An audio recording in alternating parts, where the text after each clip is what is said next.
आज का पवित्र वचन यूहन्ना का सुसमाचार अध्याय 8 पद संख्या 1 से 11। और ईसा जैतून पहाड़ गए।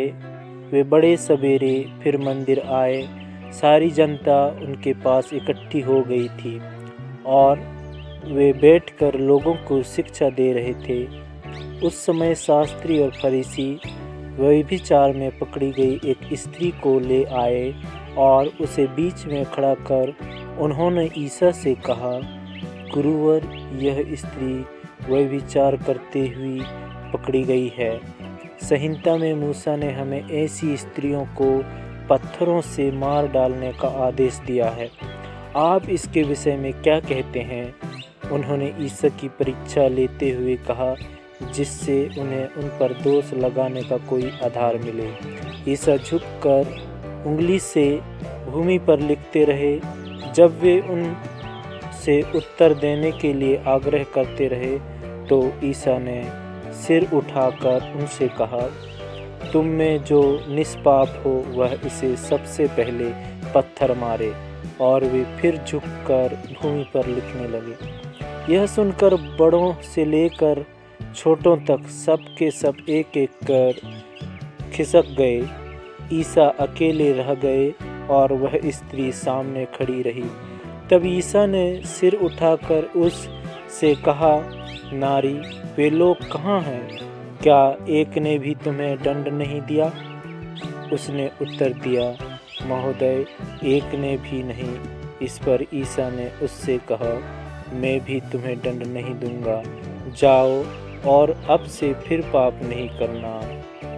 यह प्रभु का सुसमाचार है। क्रिस्त में मेरे प्रिय साथियों, आज के हम पवित्र सुसमाचार में पढ़ते हैं, हमें पूर्ण ज्ञान के साथ साथ सही निर्णय लेने के लिए आमंत्रित करता है, जिसमें दयालुता, क्षमा और संयम, प्रेम महत्वपूर्ण भूमिका अदा करते हैं। आज के पाठ में बुद्धिमान समझे जाने वालों की दुष्टता भी उजागर होती है, जिनमें लोगों के लिए कपटता और स्वार्थ सिद्धि की मनोभावनाएं भरी है। वे स्त्रियों के पूर्ण इतिहास को नहीं बल्कि आंशिक जीवन पर उन्हें दोषी ठहराते हैं, पर यीशु स्त्री के संपूर्ण जीवन को देखते हुए उसके अच्छे भविष्य को भी देखते हैं। ईश्वर उसी तरह हमारे जीवन के हर एक पन्ने से परिचित हैं और उसी के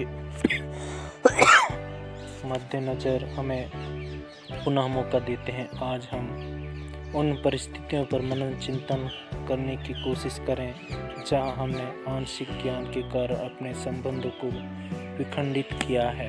इसमें मेरे प्रिय साथियों, ईश्वर को धन्यवाद दें आज के इस दिन के लिए। प्रभु हमारे साथ रहे और हमारे कार्यों पर हमें सहायता के प्रभु हम आपको तहे दिल से धन्यवाद देते हैं।